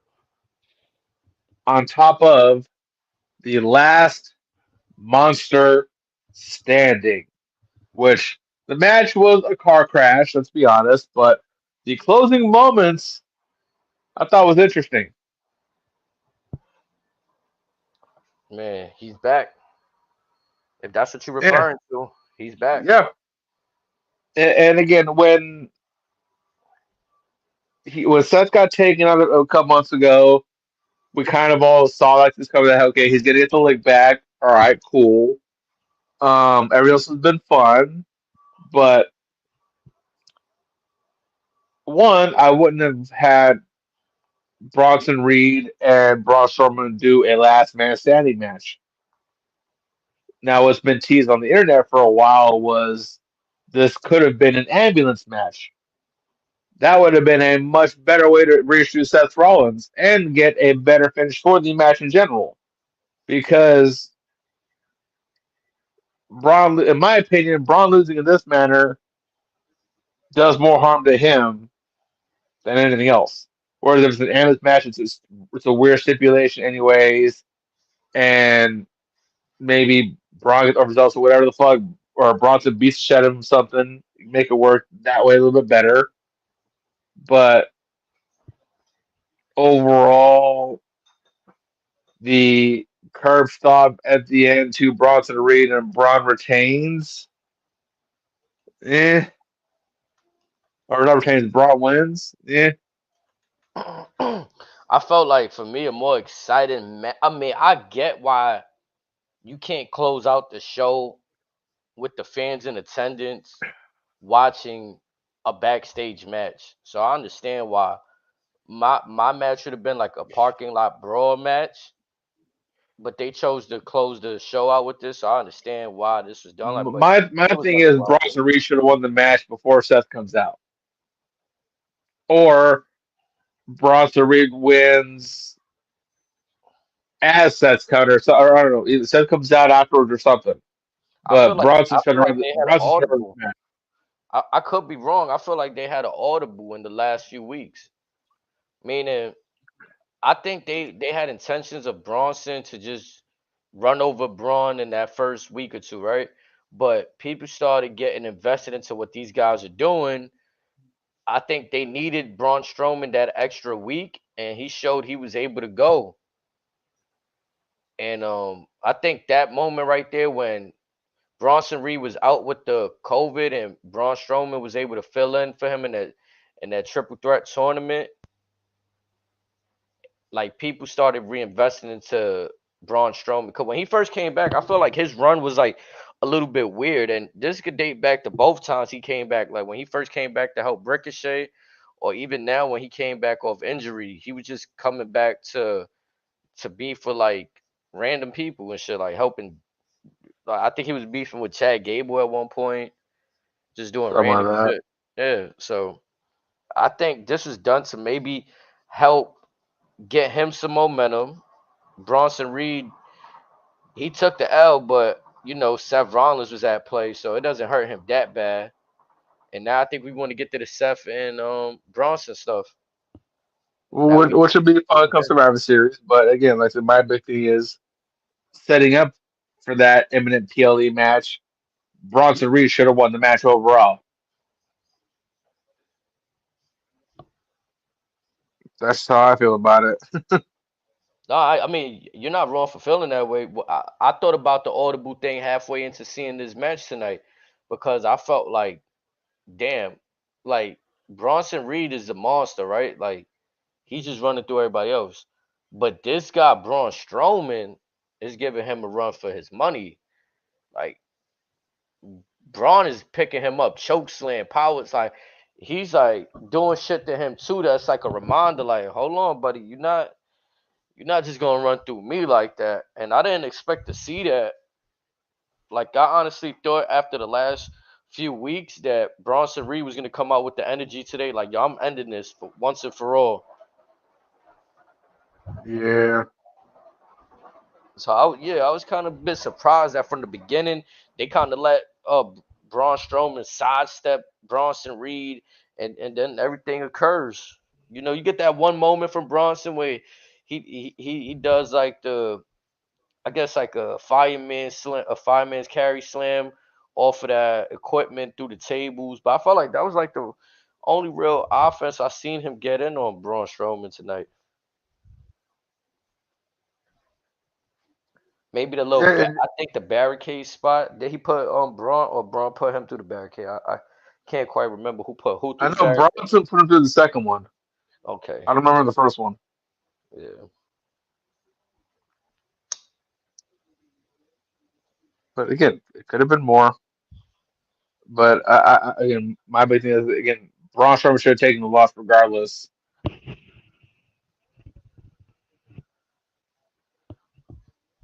yeah. I mean, at what they trying to do right now with Bronson Reed, it was a bit odd that Seth came out there to help and cost him the match because I mean, when Bronson Reed attacked Seth Rollins, he didn't cost Seth Rollins no match. He just came out there and whooped his ass. Yep, just like he did Braun. Yeah, so like kind of to your point, he could have waited till after the match. He didn't have to cost the brother the match, but Seth just came back, got the pop, stole the spotlight. Cause I'll be That's all it honest, was. That's all it yeah, was. Just take the pop. That was it.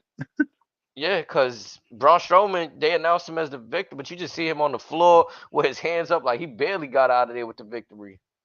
Like,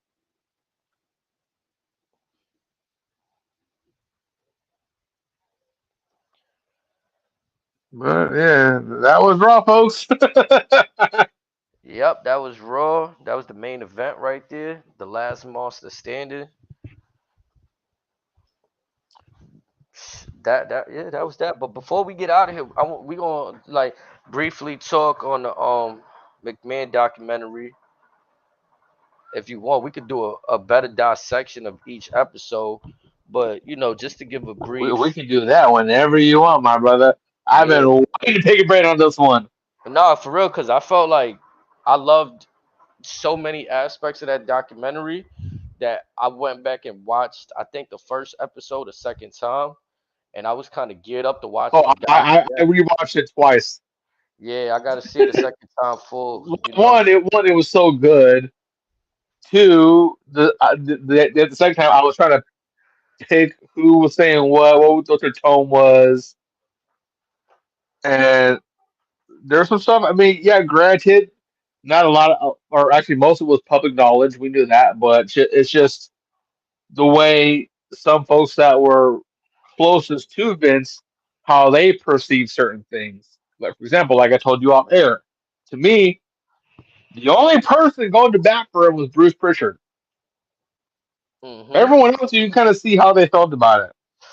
And that's why I'm like, to me, it's the way that Bruce is still booking things now is kind of interesting. That like, he's defending Vince, going to bat for him, and he's still employed by WWE and getting creative off. And it's just wow. Like how I always wanted to know how much was Vince and how much was Bruce, how much was both of them combined. Like that's the real type of things I would have liked to know from the documentary. But there was also other things from the documentary that I got insight of, and it was straight from the horse's mouth. Now, the horse could have been yapping some bullshit to us, right? But I just felt like take it with a grain of salt. Like if this guy, he's working us, right? Most of the time when he's talking, he's working. So when I hear Vince say certain things, I'm thinking of both sides. I'm thinking about what he's telling me and what's the opposite of what he's telling me. You know what I'm saying? Cause I don't think that man has a bullshit bone in his body. it's like he could pump. No, cause I say that because he could pump fake so many situations that he's in, and he knows how to talk. He even says it right there, like in the documentary, like while I'm telling you guys one thing, I'm thinking of other things, right? So when the guy or whoever's asking him, the interviewer is asking, so what's the other things you thinking about? He takes a brief moment and thinks before he actually tells him what's on his mind. So he kind of gives him a little bit of truth, like yeah, sex but he not giving him the whole, like, you know what I'm saying? He's just giving you enough, and that's what I feel like is interesting with Vince and his story. Like he gives you enough to just like, even down to that moment when he says, "Oh, some of the things I've done, they might have been past the The statute of statute of limitations. limitations." Yeah. Like that was a sleazeball shit to say. I'm sorry for anybody that uses that line. You're a sleazeball for saying some shit like that. Or even double down stating that stuff was consensual. Right. Cause having to like, yeah, double down on that is just like, yeah. Especially when it sounds one sided, like only one side of the party is saying that. So it's just like, but the other interesting part of documentaries is like having female talent like Trish Stratus on there, share her experiences. Yeah, And she was one of the ones that was like used in that bra and panties kind of sexual innuendo storylines and all of that stuff. It's just it's so much in that documentary that's like we could literally have hours about what was said in that documentary and go but off of that. one story I'm not totally surprised they went to because it's one that the internet's been talking about for years, and that is the unfortunate tragedy of Ashley Mazzaro, to where she ultimately took her own life because of the trauma that may or may not have been caused by WWE with what happened in Kuwait at a tour. And for them to touch on that one, I'm not even sure Dark Side touched on that one when they were going over stuff with WWE lately, but that's one that, much like Owens passing, they pinned this one entirely on Vince. Like you essentially could have prevented this, and you let the spiral happen, and yeah.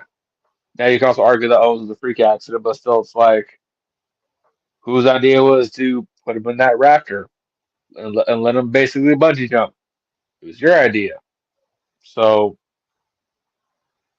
eat it. Mm-hmm.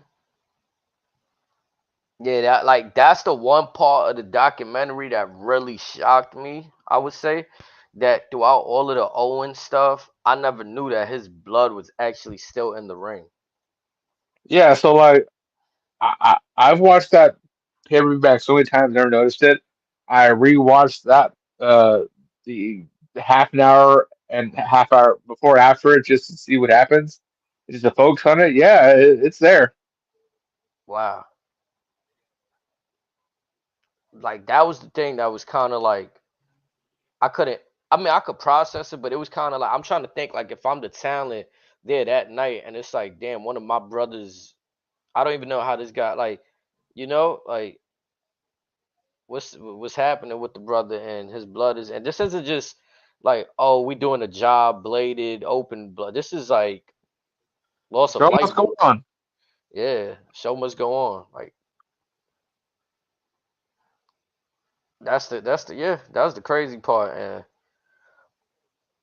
I don't know. I mean, they gave him a lot of shit for it. I felt like ultimately nobody knows what they would do until they that's in that situation, and the way that Vince explained it to me, or not explained it to me, but the way I received it after his explanation was like there was a blackout, right?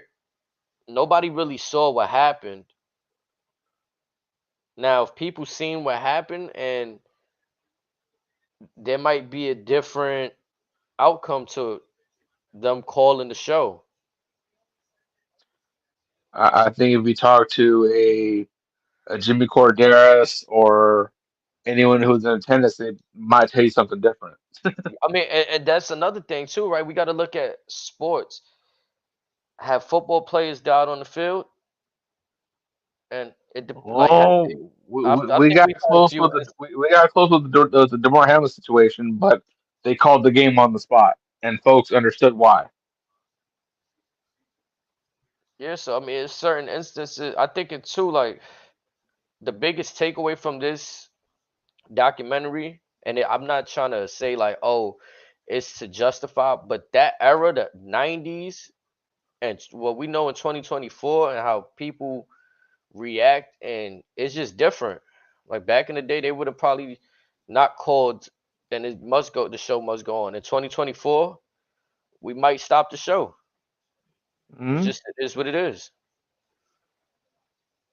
And folks will understand. It's just if you do choose to redo the show, you either let it back on free or you just refund the money. It's business. Hmm. But whatever your plan is, own it. I also thought that to see like certain things are really a reality, like Jesse Ventura and Vince not seeing eye to eye, and even seeing Vince's reaction towards Jesse Ventura, like what I'm saying, like oh he was just fight, he was making an imaginary battle happen. Nobody had his back. Yeah, he's about it.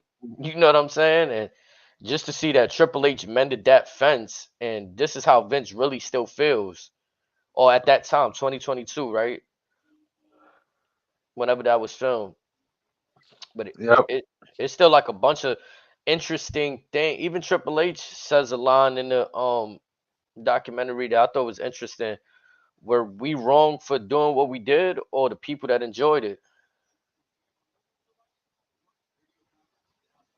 And there was a lot of people that fucking enjoyed what the Attitude Era was at that time.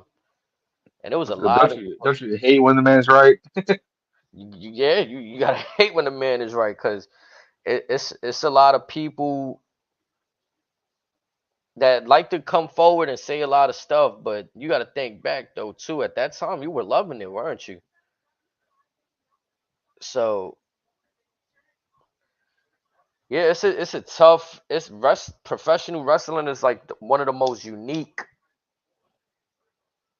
things in the world, because this form of entertainment, this form of art, you can't really compare like maybe Hollywood because of all the funny shit that goes on in Hollywood and stuff like that. But there's still like a certain underlying toughness in the professional world. Like, Well, Vince always wanted entertainment based sports.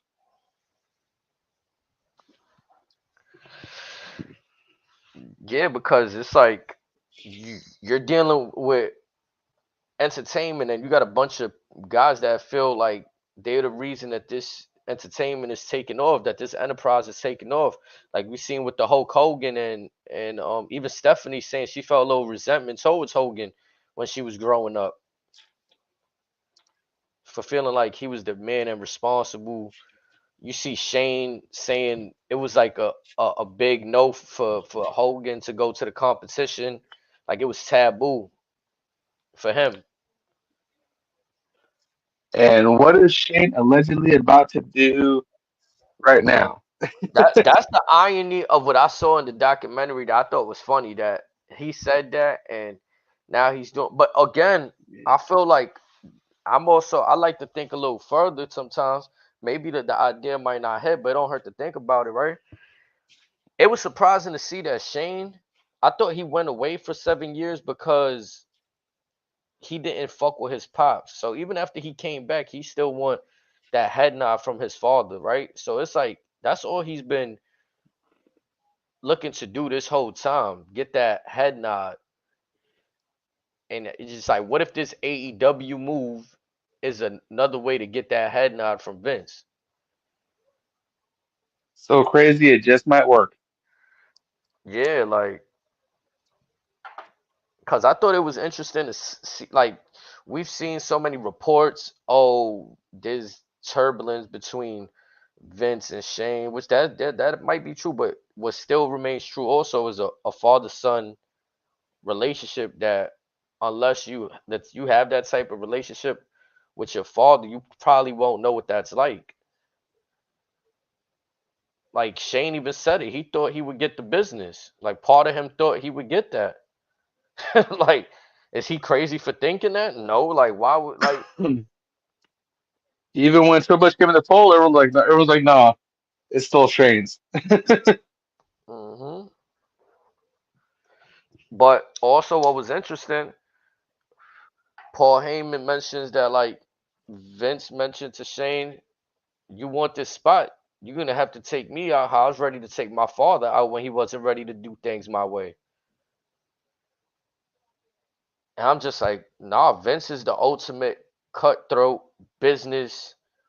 Like, even Paul Heyman said it. He's married to the business. He don't care about anything but the business. Like, he loves Nope. his family, all of that, but the business comes first to Vince.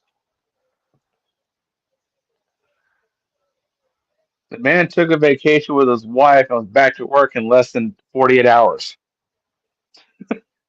And I love, and you know what's crazy? I'm fascinated by business, because I like when businessmen that are very successful of this stature, they start giving us business insight, and you kind of always hate to hear the reality of the truth. And the truth is, most of these businessmen are loyal to the business. Like, they don't they're willing to sacrifice the family time. They're willing to sacrifice whatever's said about them to conduct the business, and make green, convert the green.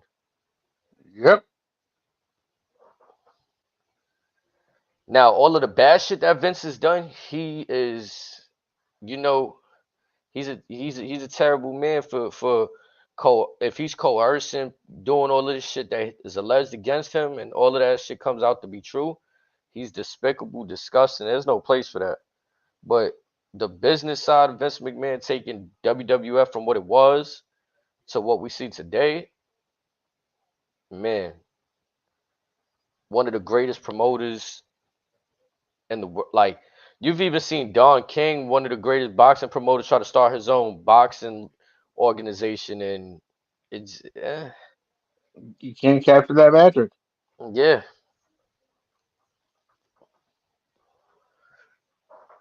Don King even tried to come out with his own boxing games, prize fighter, this and that, and it's just the way that Vince is business savvy. He knows how to make a deal that may be unpopular, but like he told Triple H, you're gonna eat plates of shit and learn to love it. And that's what he does with his business mentality. Like, if everybody else is not on board, man, you don't even know what I got in mind. We're gonna take this to the top. You're gonna either fall in line or you're gonna watch. Pretty much.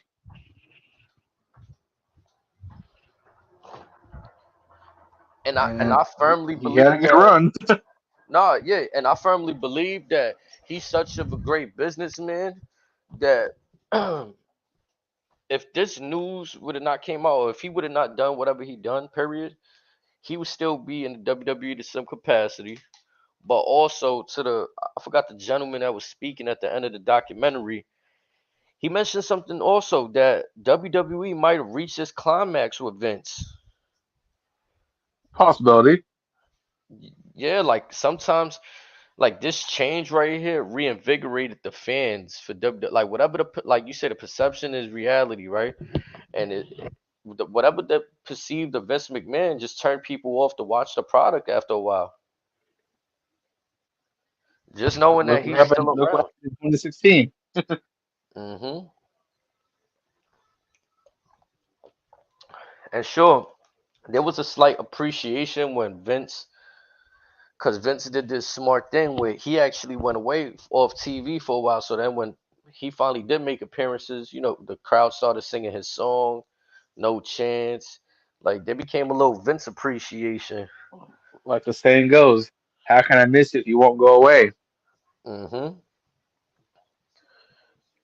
Then he goes back to, after that, he goes back to his same bullshit. Goes out there to get like take up TV time, get headbutted by Kevin Owens for no reason. Shit like what he did at WrestleMania, go into the match with Pat McAfee Get stunned by Austin at 80 years old. to take the worst stunner in history. That might have been the worst one of all time, to be honest. Yeah, that shit was the most And there've egregious been some bad ones. stunner. What's funny There've been though? some. I feel like the first stunner Speaking Vince of, took, speaking of ugly ones, rest in peace, Pete Rose. man. Rest in peace to Pete Rose. Rest in peace, Matumbo. Facts. But yeah, where were we? With the Vince, like he was just doing too much to put himself in the, to let people know he's running the show. And now I feel like the brother said at the end of the documentary, without Vince there's a new energy. Like WWE is making more profit now than they ever have. Yeah, like, everything they do, like every WrestleMania is always from now on is probably going to be the Record. most lucrative ones because they're going to raise the prices and they're still going to sell the fuck out. Speaking of which, I saw a normal play a ticket probably the middle of the venue in Vegas for a Raider Stadium. Okay, $2,000. Hmm. Nosebleed started at like $200-300.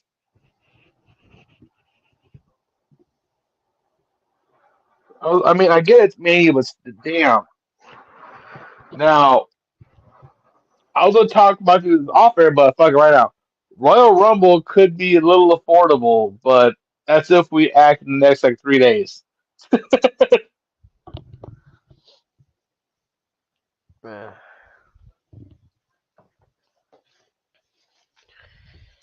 But yeah, WWE tickets are for the big shows. They are not bashful on their price, and no matter where they go, it's gonna sell out.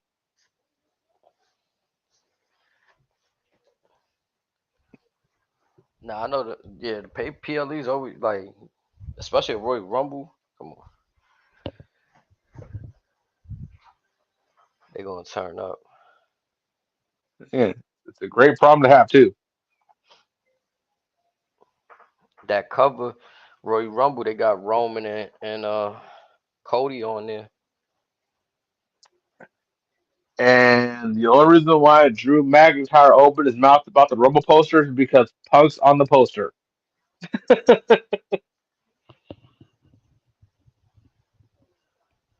If Punk's Yup. on that poster, I bet you Drew doesn't say a goddamn word. Yeah, they shoved Punk at the end of the corner over there. Like, you think he'll notice? Nah.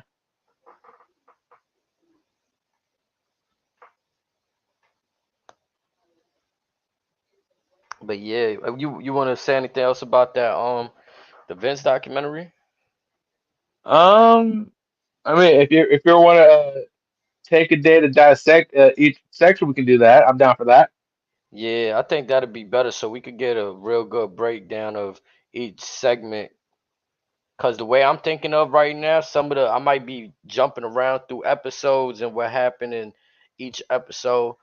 That's why I gave him a quick summary and stuff. But it was a great watch too, and I felt like the way everything just felt like high definition. Like you love to watch a good documentary that what I'm saying, the footage got clarity to it. But but to folks that like those reality TV shows, or if you're just messy as hell, episodes 2 and episode 6.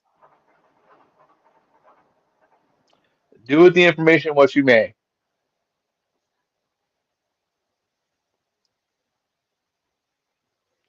Yeah, I thought it was interesting. Just one last thing too that I think this is just came to my mind. I thought it was interesting too how Paul Heyman, Paul Heyman is so smart and so great. He's there at the documentary with Vince, and you hear Paul Heyman in the back like in storyline. Like, you gotta love Paul. It was incredible. Yeah, but yeah, Chad, that's we had that Monday Night Raw tonight. That was a little bit of a preview of what we're gonna be talking about for the Vince documentary. On Friday, we got SmackDown. Obviously, tomorrow gonna be NXT. Friday, we The got the debut on the CW network. man. I hope it's lit for them. I'm gonna have to tune in. I'm gonna have to tune in and see what's up. So, a couple of matches that are being advertised are, of course, for the NXT World Championship, All Ego Ethan Page versus Trick Williams. And all of you know earlier, I said on Twitter, Trick dropped the Ethan Page diss track. Yep, I just ain't get to check it out. I seen it in the message earlier when you Bro, sent the link. it hmm is going to be one of the most entertaining 2 minutes of your life. You know what, too? I just thought about it. We gonna have to be back on Saturday because I'm gonna go to Atlantic City Thursday. Woo! Yeah, I'm gonna go from Thursday to Saturday. I'll be back in my home by Saturday for the PLE. Live it up. Yes, sir. So Friday, I'm gonna watch the SmackDown from Atlantic City. I'm gonna watch it out there, but I'm not gonna have my equipment with me because I don't got a laptop. So I'm gonna just have to do it on Saturday when I get back. So just remember, Bad Blood. It's gonna start like an hour or two earlier than what you're used to. Yeah, I seen they doing an early start time. The kickoff is at like 6, right? Well, 6 Eastern time Uh, for me. For me, yeah, it should yeah, be 6 Eastern time. Yeah. no, yeah, that might be the kickoff or the main. I don't remember, but yeah, it's an early bird technically. Yeah, so I mean, I can't wait though. Bad Blood. I hope I hope it's a success so that they bring back the PLE next year and it's not just a one-off. I hope this Right. is what they continue to do. So I hope it's a success for them. And I can't wait. The card look fire to me. Like they got a lot of like I said, interesting matches, specialty matches. They going down that trend where they giving us stuff we haven't seen in a while. So I'm hyped for Saturday and Friday. Also, did you ever catch that thing they did on Sunday for WWE Vault with that little old school match from the Omni? No. Was it Bro, fire? you're gonna have to watch it. Yo, that channel's starting to pick up. Like I just came across WWE Vault the It other day before you sent that. yeah, I'm like, yo, I was like, how come I ain't know about this because channel? Yeah, there's some shit there that you and I are gonna have to dissect down the road. yeah, they starting to come up on that channel for real. They're making it easier for us. I like that. I like that. But yeah, chat until the next one. You know what it is. It's your boy HD, my brother Razor here, off the hip. We gonna Let ride go. out. Yes, sir.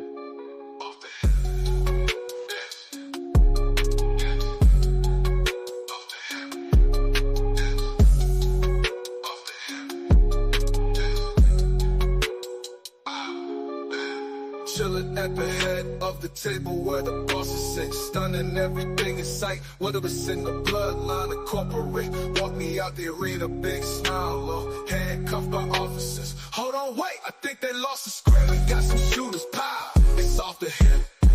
We got some shooters, pow, it's off the hip. Chilling at the head of the table where the bosses sit, stunning everything in sight. Whether it's in the bloodline or corporate, walk me out the arena, big smile, low, handcuffed by officers. Hold on, wait, I think they lost the script. We got some shooters.